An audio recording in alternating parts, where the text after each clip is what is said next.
Hello, good morning. Good morning, everybody. Good to see you. Hello, nice to see you. Good morning, Todd. Welcome to our 99th session today. We're excited because it's a special day. Todd, do you know why this day is special? I hope yes.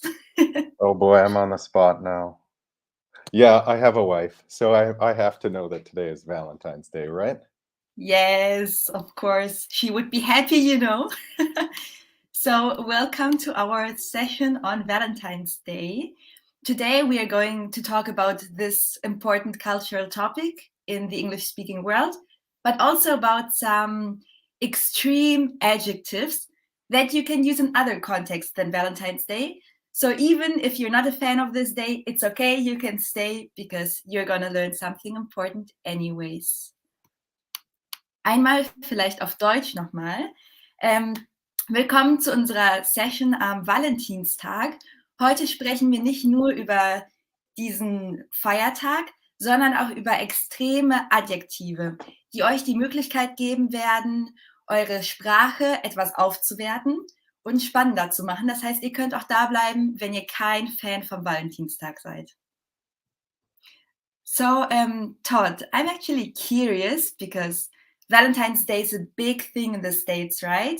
I wonder, what was your most memorable day? Valentine's Day, I mean.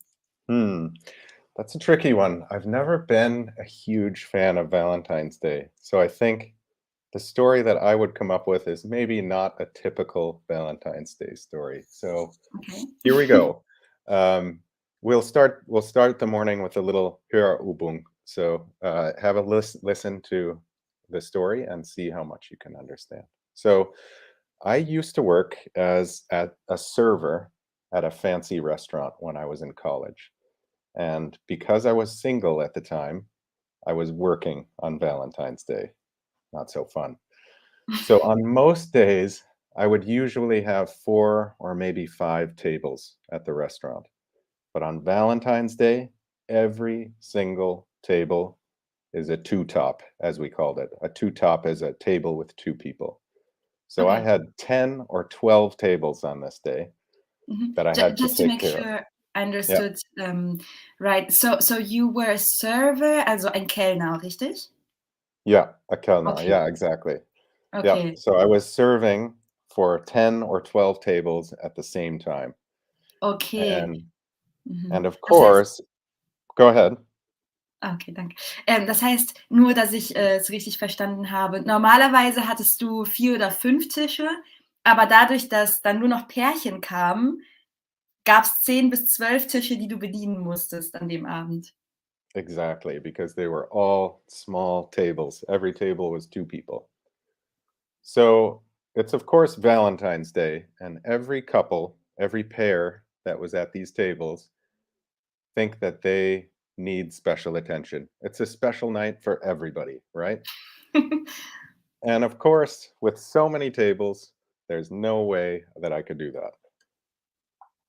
Okay, also ein besonderer Abend für alle, weil sich alle speziell fühlen wollen.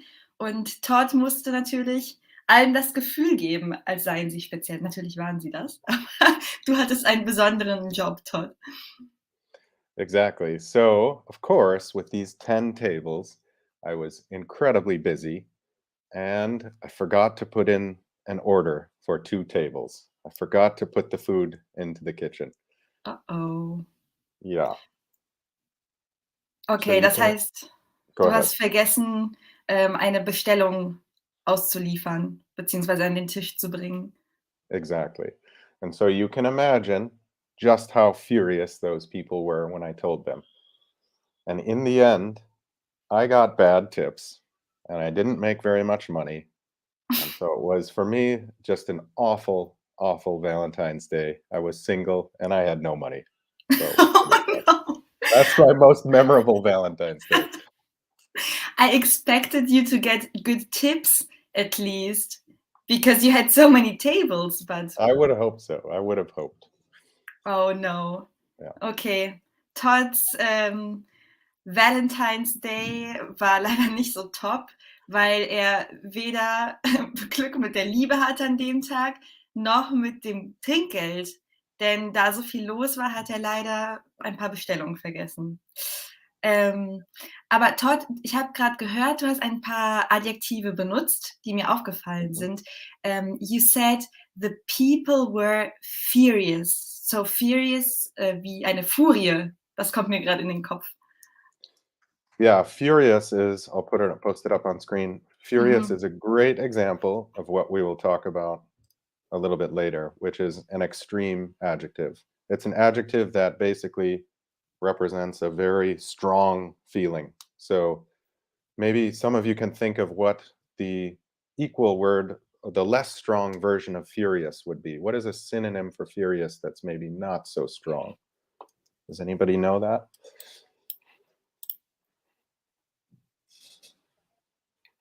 See if you can think of it.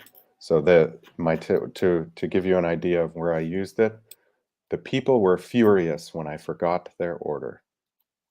Mhm. What do you think? So Yeah, there angry. we go. Mhm. Perfect. So Britta's got it there. Angry, mad.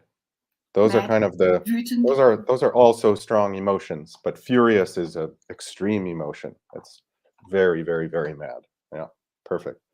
Oh Cool. no, So you we'll made people furious on Valentine's Day. not so good, not so good. Yeah, exactly. Mhm. And yeah, then you said, okay, not so good, but you also used another adjective and you said it was awful. Mm-hmm. Exactly. So I'll post that one as well here.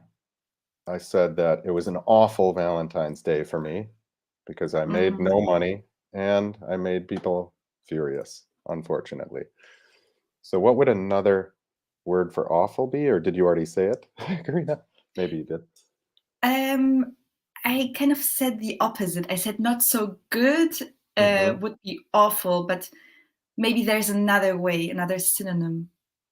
Yeah, good. Furchtbar, terrible. Awful, furchtbar, terrible. Yeah, terrible and awful are pretty similar. They're kind of Mhm. similarly extreme, let's say. Okay, The less extreme version would probably just be something like bad, right? bad. Mhm. How about Exactly. So horrible? horrible is also kind of horrible, awful, terrible are all kind of equally strong, I would say. Quite strong adjectives. Yeah, Mhm. or instead of saying the simple bad. So we'll talk a little bit later too about why these are useful and especially in English, why they're important to learn. So Mhm. cool, a little preview. Great. I mean, not so great that you had this awful Valentine's Day, but thank you for the story, anyways. And yeah, actually, I was expecting something more romantic. Uh, how would you describe Valentine's Day in general, maybe in the States? Is it something like I see in the movies? Sure. So yeah, I have had good Valentine's Days as well. In school, for example, it's very typical for school kids to exchange Valentines. And Mhm. instead of them being romantic or about love always, it's more about just being nice to people. So your Valentines would say something like, "You're great," or "I really like you," or just something really friendly. And we would just kind of write lots of Valentines and then switch them with people secretly um, in school. Um, and then romantic dinner, of course. So when you do have a girlfriend or boyfriend or partner, you would go out for dinner. And of course, if you're single, it's not the most fun day. So you're either working or sitting at home. Yeah. So and as Hugo says, I kind of agree with this as well. Valentine's Day is a little bit also about making money. So we'll talk about that as well. And I think, yeah, in the US, it's also a big money making holiday too. So, yeah. But Mhm. what about in Germany, Karina? Is Valentine's Day big in Germany? Mhm. I will tell you in a second. First, I will translate it and then I Sure, will sure. tell you more about the German Mhm. Valentine's Day. Also, Todd hat uns gerade erzählt, wie Valentinstag vielleicht genereller in den USA gefeiert wird. Und es ist schon extremer, denke ich, als in Deutschland, weil alles rot und pink ist überall. Und Es ist aber nicht nur ein Tag der Liebe, sondern auch der Freundschaft. Das heißt, es wird auch vor allem in der Schule gefeiert in dem Sinne, dass, Karten verteilt werden an Freunde oder Rosen auch oder Schokolade. Und ich kann mich eigentlich auch daran erinnern, ich habe ein Highschool-Jahr in Kentucky gemacht und das war auch so, dass vorher, Namen eingesammelt wurden in einem Bucket, also in einem Eimer. Und, dann am Valentinstag gingen Leute rum und verteilten die Rosen und man bekam Rosen von Freunden. Das war sehr, sehr süß, sehr schön. In Deutschland ist es, glaube ich, weniger verbreitet und ich glaube, die Meinung, it's all about money making, also dass es etwas kapitalistisch ist, habe ich auch sehr oft gehört. Vielleicht ist es nur meine Wahrnehmung. Aber ich glaube, dass es in Deutschland etwas rationalisierter ist. Ja. Ja, ich finde, im Allgemeinen sind die Feiertage in den USA super, super prominent, auch in den Mhm. Geschäften und Läden und alles Mögliche. Von dem her ist es ja relativ typisch von allen, Feiertagen, dass auch Weihnachten in den USA relativ, fast übertrieben ist manchmal. Aber ja, Mhm. cool. Aber ich finde auch, diese Geschichte von der Schule, was du gerade erzählt hast, ist sehr typisch von den USA und auch eigentlich einer von den schöneren Dingen über Valentine's Day, finde ich. Für die Kinder ist Mhm. es super einfach, ein paar Komplimente über andere Leute zu geben und das auch geheim. Da es geheim ist, ist es auch macht es auch Spaß für die Kinder. Also, von dem her finde ich das ganz Ja, schön. ja, eigentlich ist das schön. Ja. Cool. Und, ja, woher kommt dieser Tag eigentlich, diese Tradition? Weißt du da mehr drüber, Todd? Ja, ich habe ein bisschen drüber gelesen, weil ich neugierig war und es Mhm. ist super interessant, aber ich könnte das einfach erklären, aber wir machen eine kleine Hörübung daraus. Und Perfekt. zwar und zwar gibt es ein häufiges Spiel auf Englisch, das heißt Two Lies and a Truth or something like that. Also 2 Mhm. Lügen und eine Wahrheit oder so. Wir machen nur eine Wahrheit und eine Lüge. Das heißt, ich lese ganz kurz 2 Geschichten vor und ihr müsst raten, welche Geschichte richtig ist. Das heißt, Cool. was ist die eigentliche Ursprung von Valentine's Day? Mhm. Cool. So, here's the first story. Valentine comes from the Latin word for brave or mutig, and it came to it came to live in a chivalric romance, so Ritterroman in the 15th century in Rome, where the knight Valentine had to prove his courage to fight dragons and save his princess. So Valentine became a role model for proving his love. Okay, das heißt, Valentin, der Name, kommt vom lateinischen Wort, mutig und, Valentin war ein Charakter in einem Ritterroman in Rom im 15. Jahrhundert und, hat seine Liebe dadurch bewiesen, dass er eine Prinzessin rettete, indem er, Drachen bekämpfte und so wurde er das Symbol für diesen Tag der Liebe. Okay, so that was story A. Right or wrong? Let's see. So we have one more story, story B. So Valentine's Day started as a celebration of the martyr, or martyra, Saint Valentine of Rome. He was killed on the 14th of February for illegally preaching to Christians in the 3rd century. Saint Valentine was in prison before he was killed, and there was a prison guard who had a blind daughter, a blinde Tochter. Saint Valentine supposedly helped to perform a miracle by helping the guard's daughter see again. He signed a letter written to her with "Your Valentine," and this Mhm. was the first Valentine that was ever written. Mhm. Okay, also, Sant Valentin war im Gefängnis, saß im Gefängnis, da er, illegal, zu Christen predigte. Und deswegen wurde er getötet irgendwann und galt als Märtyrer. Der Grund aber, warum er so berühmt wurde, ist, dass er zuvor der Tochter des Prison Guards, des Gefängniswächters, bei ihrer Blindheit half. Er schaffte nämlich ein Wunder und die Dame konnte wieder sehen. Und dieser Dame schrieb er eine Karte oder einen Brief, auf dem stand Your Valentine, also dein Valentin. Okay, which story? I see there are already people writing answers. The second story is more romantic. Yeah, and it's nicer because he helped her see the world. It's beautiful. But is it true?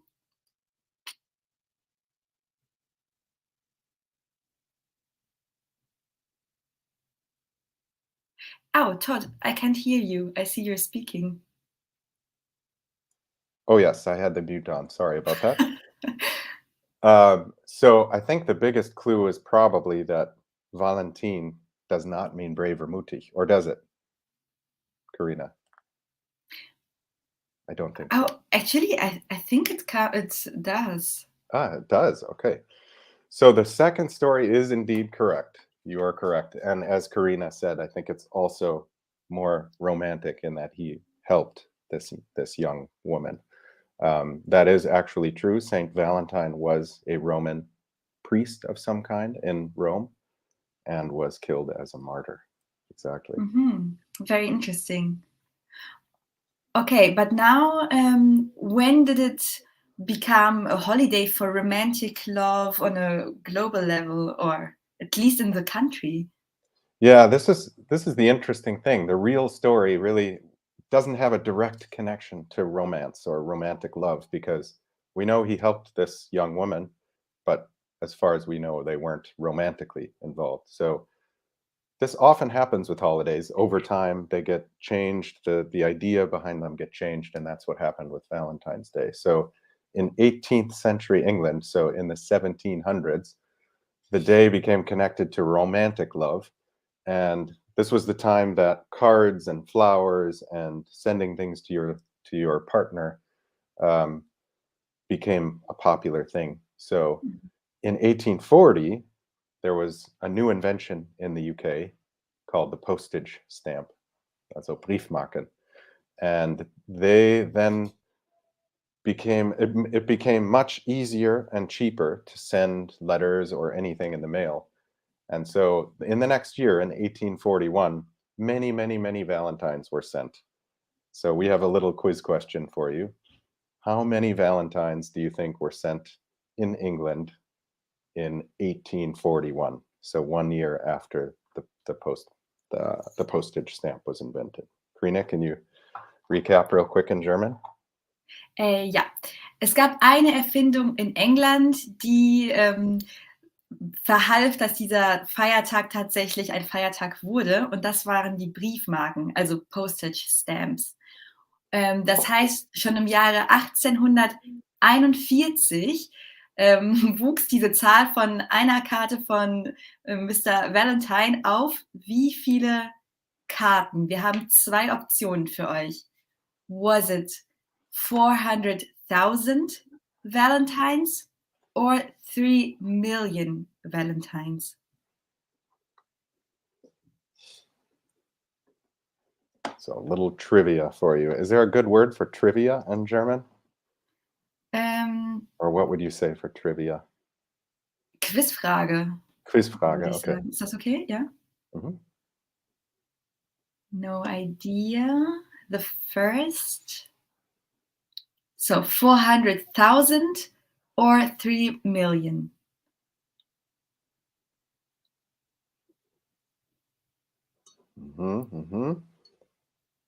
Good guesses. We have a little bit of both, but the correct answer here is 400,000, which, if we think about 1841, is quite a lot, actually. So it was a huge. I think it was the biggest mail day in the history of the UK at that time because of the new postage stamp. So You know what I'm many curious about? What's that? we don't have an answer for this, but I wonder if nowadays people also send cards and if it would be a way bigger amount of cards. Because since we now use the phones, maybe it Yeah, would be even the same number. I'm that's curious. true. I don't know. That's true. Yeah, it's probably not as many as we think it is because of e-cards and so on. That's true. Hmm. So yeah, so in modern day, of course, people give lots and lots of gifts to each other, right? Even Mhm. though we have phones and we send lots of electronic greetings and cards, people do buy lots and lots and lots and lots of gifts.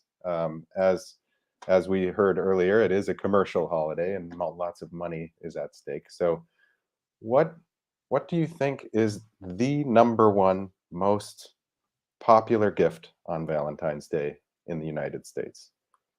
We have two options. We chose two. So do you think flowers or candy or sweets are number one on the list? The number one most purchased gift on Valentine's Day. Mhm. Was ist das häufigste Geschenk für Valentinstag in den USA? Sind es Flowers, also Blumen, oder Candy, Sweets, also Süßigkeiten? I have to say, I was a bit surprised of the answer here. Really? Yeah, I think I would have guessed the other. Yeah, we I have a think I would mix. have guessed the right one. We have a mix here. It's really interesting. Yeah. So my first guess was also flowers, what many of you also said. But it is in fact sweets and or chocolate. So chocolate and sweets are the number one gift. And I think that might have something to do with the school kids that we talked about earlier, because Mm. in school you pass Valentines with nice notes on them, but also usually candy and sweets. And so yeah, I think for couples definitely flowers, but for everyone, I think candy and sweets are number one. Mm. And just since we had a whole list, we looked at a list of 15. Wir haben eine Liste von 15 Top-Geschenke zu Valentinstag angeschaut. Was denkt ihr, was sind die anderen populären Geschenke? Auf Englisch natürlich müsst ihr schreiben, ja? Was sind andere schöne Geschenke oder beliebte Geschenke zu Valentinstag? What do you think? Mhm. Any ideas there? I think most of these are fairly understandable, but there's a few surprising ones in there, I think. Ah, yeah, Perfumes, here comes a few, yeah.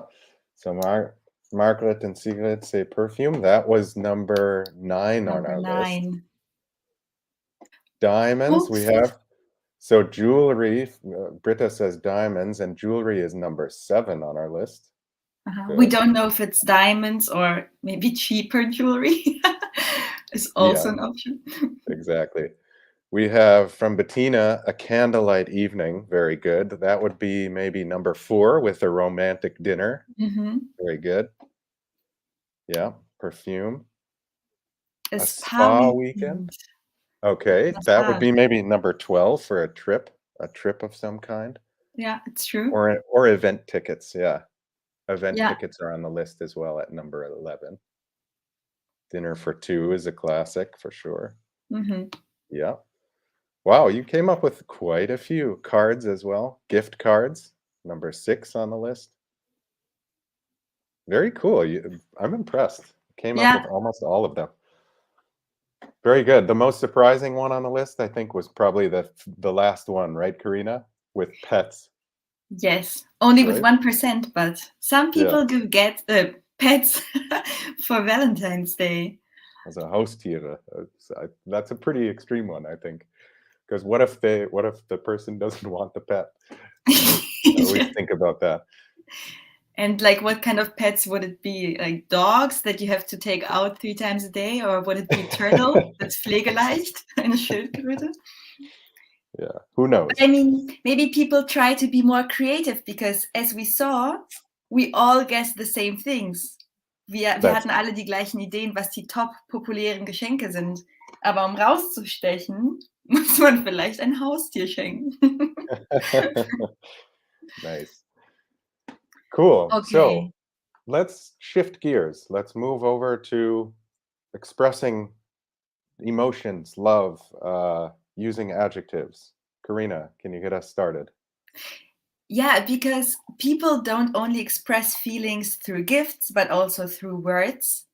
And I think the topic love is quite difficult because there are so many different kinds of love and so many different words and so many different understandings in different cultures that sometimes it's difficult to find the right words. Also wir haben so viele Arten von Liebe, so viele verschiedene Kulturen, wo Liebe verschieden wahrgenommen wird und so viele verschiedene Wörter, dass es interessant wäre zu wissen, wie können wir uns ausdrücken.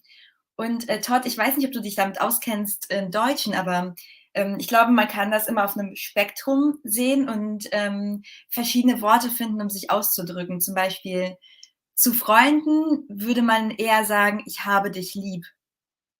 Mhm. Hast du das gehört? Das fehlt mir eigentlich im Englischen. Ich habe dich lieb. Ich hatte irgendwie immer das Bedürfnis, das auszudrücken im Englischen und mir fehlen dazu die Worte. Ja, also ich liebe dich passt nicht für Freunde, oder? Stimmt das?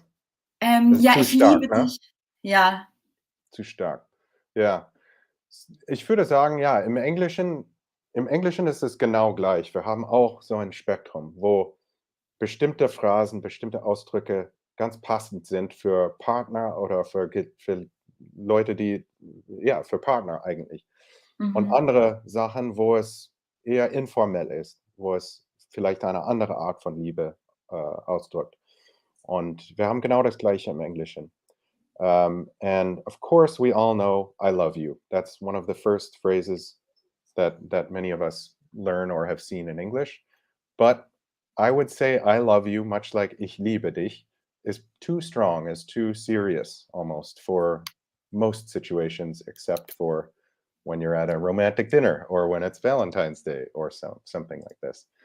Um, but what's interesting is it also varies a lot from family to family and individuals. Also, es gibt Leute, die sehr oft „Ich liebe dich", „I love you", sagen, und es gibt Leute, wo das ein bisschen, ja, äh, komisch vorkommt oder so oder zu stark. Okay. Ähm, Ich denke also, auf Deutschland jeden auch.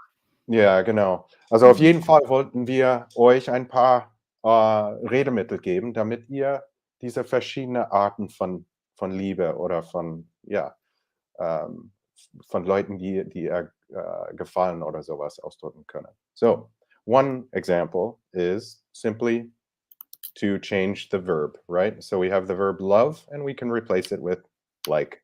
So instead of "I Mhm. love you," "I love him," "I love her," you could say "I like him" or "I like her." Very simple, Mhm. right?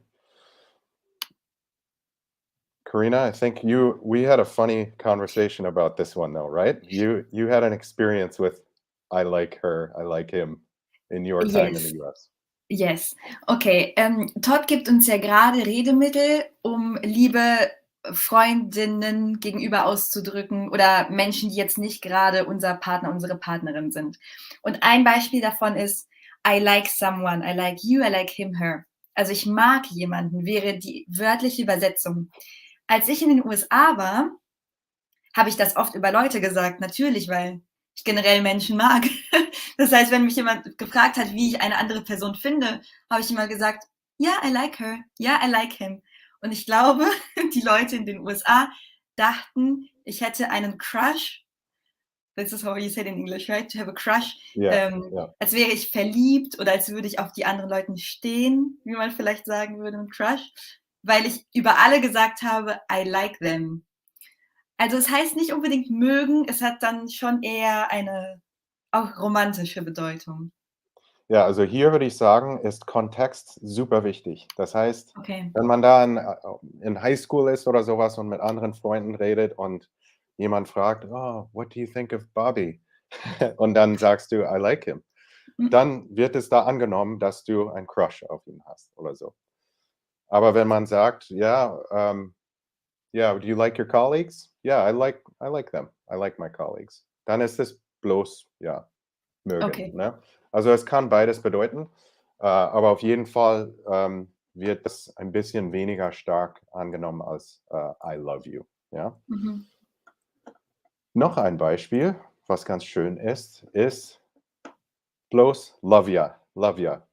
Love Also ya. man sagt da ohne Pronomen, ohne I und dann statt you sagt man ja. Also YA. Ich poste das ganz kurz. Mhm. Also hier ist ganz interessant, wir bleiben beim Verb love, aber wir machen das eher informell, indem wir Pronomen weglassen und ja, wie you zu ja sagen. Und hier hört man ganz oft zwischen Freunden, also zwischen normalen Freunden und Freundinnen, love ya. Super informell und nicht romantisch, immer. Also muss nicht romantisch sein. Super Mhm. nützlich, finde ich. Love ya, okay. Mhm. Lieb dich. Cool. Ja, ja, genau.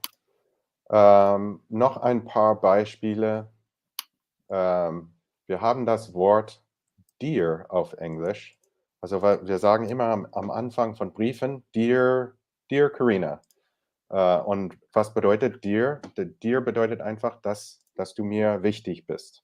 Ja? Mhm. You're very dear to me. Es ist sehr stark, aber nicht romantisch. Das heißt, wenn du einen Freund wirklich liebst, im nicht romantischen Sinne, ist das hier ganz ernst auf jeden Fall, aber es passt auch zu Freundinnen und Freundinnen. Also hier Mhm. ist ganz nützlich auch.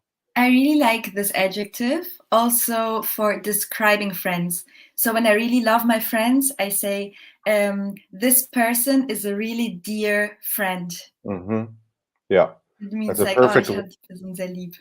Yeah, that's a perfect expression, perfect way of expressing it. It's not informal. It is a little bit on the formal side, but it's very useful and it's used very often. Mhm. And then two other very good phrases as well for not necessarily romantic love is to care a lot about a person. I care a lot about you. I care about you. And another one that's a bit more of an idiom, which we hear all the time, is you mean the world to me. Wie würde man And this das is auf also Deutsch something. übersetzen? Sorry. Du bedeutest mir die Welt. Also kann man auch wortwörtlich auf Deutsch sagen, quasi, fast, oder? I don't know Yeah. if I would say it honestly. It also sounds rather something romantic. Okay. Yeah, this one is quite strong, for sure. I think I can definitely imagine saying this to maybe my closest friend, Ah, okay. but also in romantic. So this one can be used in both scenarios, I think. Yeah. Mhm. Okay, Mhm. great. So now we spoke about some words to express love for friends or dear people or people that are Mhm. dear to us. How about now our one significant other, our one Mhm. partner? Yeah, so what are some other things we learned? I love you, of course, is very useful for a romantic partner. Um, I also wanted to post actually this word significant other, which is an interesting term in English. Mhm. So this is a great way of simply saying the person that I'm dating, the person that I'm seeing, my partner, without saying that they're a man or a woman or whatever. You can just say significant other. That's the person that you are dating or seeing. Super useful. Or you can just use partner as well, just like in German. So those are Mhm. useful too. So we talked about one phrase that this one is very connected to Valentine's Day. I think crushes are something that maybe you tell somebody on Valentine's Day. So to Yeah. have a crush on somebody is a very common phrase that we use in English. I think you can sort of use that in German a little bit, I guess. Ich habe einen Crush. Ja, ich weiß nicht, ob das eher in den eher jüngeren Generationen benutzt Kann wird, sein, ja. also so wie Ja. viele Anglizismen eigentlich. Aber Mhm. man hört das oft mit im Kontext mit Stars zum Beispiel. Ich habe einen Okay. Crush Ah ja. auf den Star. Sonst was Deutsches wäre vielleicht verknallt sein in jemanden. Ah ja, genau. Ja. Ja, Aber verknallt man sein. sagt das eigentlich nicht zu Leuten. Also, man würde es vielleicht über jemanden sagen, so: „Ah, ich bin total verknallt“, aber es Ja. ist selten, dass man zu jemandem geht und sagt: „Oh, ich bin total verknallt in dich.“ Ja, es gibt was Geheimes mit einem Crush. Also, von dem her wäre es auch ein bisschen witzig, das direkt zu jemandem zu sagen: „I have a crush on you." Es ist eher so, ich würde zu dir sagen: „I have a crush on this other person", right? Mhm, So, yeah, genau. But crushes are very, yeah, not long-term romantic, but very sort of, um, yeah, um, yeah, mhm. quick love, intense love. Yeah. And then one other one I wanted to share with you is a nice idiom. I'm head over heels in love. This is also one we hear all the time, and it just means, yeah, also means verknallt, I would say, like completely out of it because I'm so in love. Yeah. Das ist eigentlich lustig, weil wir haben was Ähnliches, Hals über Kopf in jemanden verknallt sein, aber, Aha. es ist ja eigentlich andersrum. Also, Hals über Kopf, aber Head over Heels, also irgendwie vertauscht. Ähnlich, Yeah, aber doch anders. it's a weird phrase. Yeah, for sure. But this one you'll hear, yeah, you'll hear this often in films and so on, in romantic films and whatnot. Head over heels in love. Also a very Mhm. useful one. Cool. Yeah, so we promised that we would talk about more extreme adjectives today as well. So let's get over to those. Love is a super interesting topic, and it's an intense topic. To love someone is itself an extreme verb. But what are some of these other extreme adjectives? Mhm. Can you remind the audience today what exactly extreme adjectives are? Yes. So, we are in German. Switch. Also, wir sprechen heute nicht nur über Arten, um die Liebe auszudrücken, sondern auch generell um Adjektive, oder durch verstärkte Adjektive Emotionen oder Situationen besser beschreiben zu können. Und dafür haben wir etwas vorbereitet für euch. Ich habe eine kleine Geschichte, die ich vorlesen werde. Und eure Aufgabe ist es, hier genau auf die Adjektive zu achten und vielleicht auf etwas, was in dem Text heraussticht. Mhm. All right, let's go. In February 2018, I booked a vacation to Cuba. What I had not paid attention to, the flight was on Valentine's Day. I was very sad that I would spend the whole day on a plane. It was going to be very bad. However, when I told my friend Mihalis about it, he shared some very big news with me. He was going to go to Cuba at the same time. I was very happy, and we decided to meet up. When I arrived in Cuba, I was very tired after this very long flight, but we decided to go anyways to have a romantic dinner. The restaurant was very nice. The flower decoration was very pretty, and the food very tasty. So, this Valentine's Day and my first day in Cuba were very good. We are still good friends, and when we speak about it, we find it very funny that our most romantic Valentine's date was him and me. Hmm. That's a much nicer Valentine's story than my restaurant story, Karina. Yeah, that's true. But it wasn't difficult to tell a nicer story. That's true, yeah. So, was habt ihr da gemerkt? Was ist euch aufgefallen in Karinas Geschichte?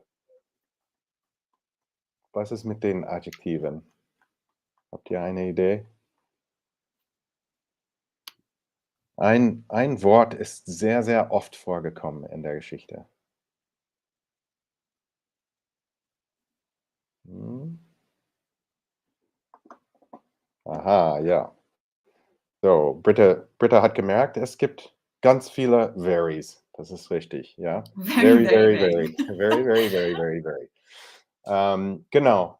Und tatsächlich gebrauchen wir very ganz oft im Englischen, und es ist ein sehr nützliches Wort. Aber wie ihr merkt in einer Geschichte, wenn man das so oft benutzt, dann ist es ein bisschen ärgerlich und irgendwann klingt es ein bisschen komisch. Ne? Aber sie erzählt ja eine Geschichte, wo ganz starke, intensive Emotionen vorkommen. Und von dem her will sie irgendwie, ja, das ausdrücken, dass sie sehr froh war, dass es sehr schlecht war oder was weiß ich. Das heißt, wir brauchen eigentlich neue Wörter dazu. Und diese extreme Adjektive sind besonders nützlich im Englischen, weil nämlich Englischsprecher haben eine Tendenz, ihre Adjektive zu übertreiben. Das heißt, auch wenn eine Geschichte nicht so intensiv ist wie Karinas Erfahrung in Kuba, gebrauchen wir immer diese starke Adjektive. Ihr werdet das wahrscheinlich merken. Auch wenn es nicht so schlimm war, sagen wir, dass es super schlimm war. Und von dem her sind solche Adjektive wie diese super nützlich zu lernen und zu benutzen. Dann klingt ihr auf jeden Fall natürlicher und euer Englisch klingt ein bisschen mehr wie ein Native. Ja? Also was wir jetzt machen wollen, ist die Sätze nochmal anschauen von der Geschichte und wir versuchen dann herauszufinden, was die extreme Version von der Adjektive ist. So, ein Beispiel ist der erste Satz. I was very sad, sagt Karina. Ich zeige das. Und wir haben da ein extremes Adjektiv, miserable. Yeah, I was very sad. So instead of saying I was very sad, she could have said I was miserable. Und So dramatic. man kann das fast hören, wenn man das miserable sagt. I was Klingt miserable. klingt viel lebendiger als very sad. So, versuchen wir jetzt oder schauen wir, wie viele von diesen extremen Adjektive ihr schon kennt. Und das ist eine gute Übung zu schauen, ja, wie kann ich mein Englisch ein bisschen lebendiger gestalten. So, zweiter Satz heißt, it was going to be very bad. Was kann ich statt bad in dem Fall benutzen? What can we use instead of very bad? Any thoughts there? We discussed this one at the beginning of the session, so you probably have a couple ideas here. And you'll notice these words, these extreme adjectives are sometimes used even more often than the basic ones, which I find really interesting. What is another word for very bad in this case? Yeah. I like horrible. Horrible. Terrible is good as well. Yeah. Worse is not an option here because worse is die Steigerung. Also bad, worse. And we don't have a comparison here. Wir vergleichen nichts. Good. Horrible, terrible. Another one Terrible. that hasn't been mentioned yet, that is a really nice one too, is awful. That is awful. And even with that one, you can even hear it in the word that it's not good. Awful. Awful, yeah. Yeah, exactly. Evil is a little bit different in this case. Evil would be more like So bösartig, oder? böse, Teuflisch. exactly. Yeah. Good. Cool. Disappointed is I was going to be disappointed, but not it was going to, because I ist ich wäre enttäuscht. Das heißt, es kann sich nur auf die Person beziehen und nicht auf die Situation. Aber disappointing, also the situation could be disappointing. Yeah. Cool. And I like Bastla Andy says nasty. That's also in this, it depends on context here, but nasty can be also a very good extreme adjective for bad, depending on the context. So yeah, yeah, exactly. So that one's just a little bit context dependent, I would say. Let's try another one. So we have another sentence here. He shared some very big news with me. So what's an extreme adjective for big? We have a couple options here as well. A couple really nice options. Really nice, very nice. Yeah, very nice. Fantastic. Yeah. Very big news. What could we replace that with? This is, by the way, I think in general, a great way to work with vocabulary. So we spend a lot of time learning words And it's always nice to think about not just a direct translation, but also think about some synonyms and alternatives to those words that we're learning, because it definitely helps us make our language a little bit more varied. So important, yeah, that's good. I don't know if I would call it extreme yet. Think about how would we describe like a dinosaur or an elephant or something that is way, way, way bigger than anything else. So in this case, exciting is good. Yeah, with news, all of these are great suggestions. Important news, excellent news. There we go. Anita has got a fantastic example here with enormous is a really good one. Doris has another great one Huge. with huge, huge, enormous. There's another one with G that I'm thinking of. Yeah, I also have it in mind. I think there's a similar one in German. I'll post it here. So another really good extreme adjective for big is gigantic. Yeah, Yeah, the same. gigantic, enormous, huge. Yeah, very good. Okay, great. Very good. I was going to say it, and I try to avoid very, so great. And the time is Okay, flying here. Let's do two more. We want to get in a couple more. I know. Let's do this one. Sure. Can you see it? Okay. Yep. I was very tired. Okay. I was very, very tired. Just a sec, I'll post it up on the screen for you. Okay, thank you. I was tired, very tired. Any thoughts on this one? This one's maybe not too easy. I think there's really only one. Well, there's a couple different examples, but one I think that you might know. Ah, there we go, right off the bat. Exhausted. Very good. Very good. So we have Rolanden more Albert. time. Yep. Since you, let's do maybe the restaurant was very nice. Yep. Okay, let's do it. The restaurant was very nice. What's another way of saying very nice?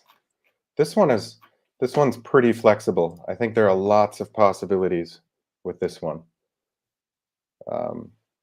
Describing the restaurant. Very nice. Wonderful. Wonderful is good. Yep. Ah, fantastic. Albert with lovely. So wonderful here in English with an O instead of a U. Wonderful. Albert, lovely Wonderful. is great. Beautiful, also a good one. So here we're very flexible. With nice, you have lots of different options. Marvelous is a great word, actually. Oh yeah. This is one that isn't used very often, but I think is just has great style to it. So it's another great one to use. Marvelous. Cozy is very descriptive as well. Could be a nice way of describing it. Maybe not so extreme, but really good. Cool. Gorgeous. Let's Perfect. do one final one. One last one. I have to do it because this Okay. one is used so often in informal English. Es You're ist right. kommt so häufig vor. Ihr müsst dieses Wort lernen. Ihr werdet das so oft hören. Was ist noch ein Wort, ein extremes Wort für funny? Very funny. Also wenn man Geschichten erzählt, wenn ein Englischsprecher eine Geschichte erzählt, wird man fast jedes Mal dieses Wort hören. It was so. You're right. It's very useful. Oh my God, Yeah. I'm saying very all the time now. It's extremely useful. My hint for this one is that the word starts with an H. And it's maybe not the first word you learn in English class, but it should be. Yeah. Very good. Doris got it. She found it. It is the word hilarious. And we use this one all the time to describe stories, to describe things that happen to us, and so on. Yeah. Sigrid says jocular. That's a great word as well, but very seldomly heard in spoken language. So that one is very kind of old school written language, I would say. Cool. Nice. Hilarious. Let's end on that one, Great. huh? Whoops. All right. So, Todd, how many quiz questions do we have for the end? Only 3. We just have 3 quick quiz questions in the classic sense. So we're going to post those real quick and then we'll be done for the day. Yes, but we really More want to do questions. them. Yeah, we do. I hope these show up. They might. I hope these show up okay.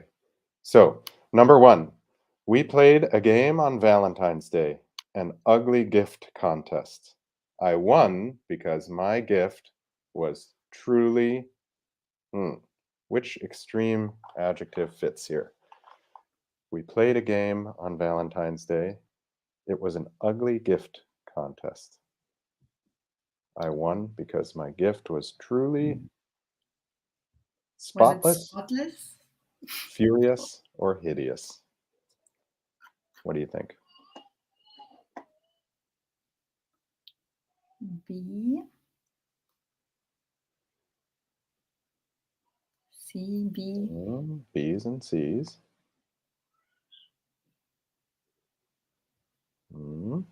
Okay, until now, no one said spotless. Spotless, what would be another word for it, Todd? So spotless would be like super clean, extremely clean. Sauber. Yeah. Good. And then in this case, furious is one of those words for angry, wütend, I would say in German. Yeah. Furious. So here, the correct answer, since it was an ugly gift contest, is that my gift, or Karina's gift, or whoever's gift it was hideous. Hideous. So hideous is extremely ugly. Very good. Okay, great. Our next question is, my partner cooked for me today and I loved it. The food was A, disgusting, B, delicious, and C, hilarious. My partner cooked for me today and I loved it. This made me laugh. Well, you would say you loved it even if it wasn't good, right? If your partner cooks, it better be good, right? You have to say it's good. You have to say it. Okay, All but right. everybody knows here that you shouldn't say like, "Oh, darling, your food today was disgusting." Yeah, we see here the perfect opposite, which you should never say to your partner, and that is disgusting is a really strong version of bad or not tasty. And delicious is a good extreme adjective for tasty or good. Yeah. Cool. One more, last one. And it's a very fitting final question for us. Karina, do you want to read that one? Sure. So, as you know, next week is going to be our 100th session. And we are thrilled, terrified, or tiny.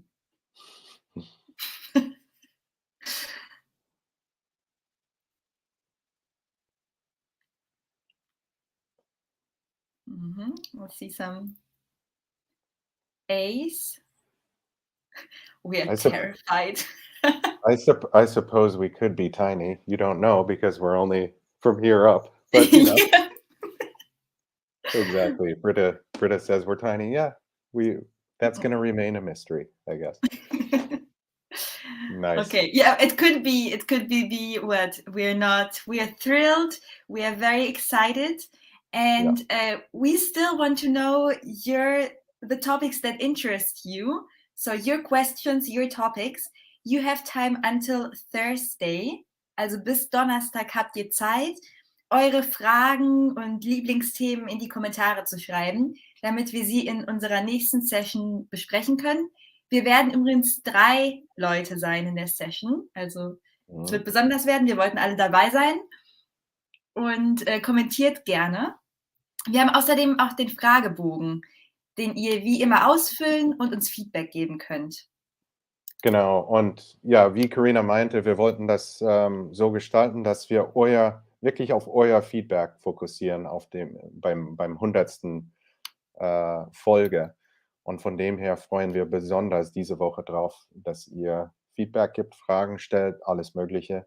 Und ja, wie immer freuen wir uns auf nächsten Montag. Ja, und dann wünschen wir euch einen schönen Valentinstag, wenn es ein besonderer Tag für euch ist. Wenn nicht, trotzdem einen schönen Tag. Und an dieser Stelle grüße ich alle meine dear friends. Indeed. Love you all. Yep. Love you all. Have a good day, everybody. Have a good day. Bye. Bye-bye. No dress code, Bastelandi. See you later. Bye-bye.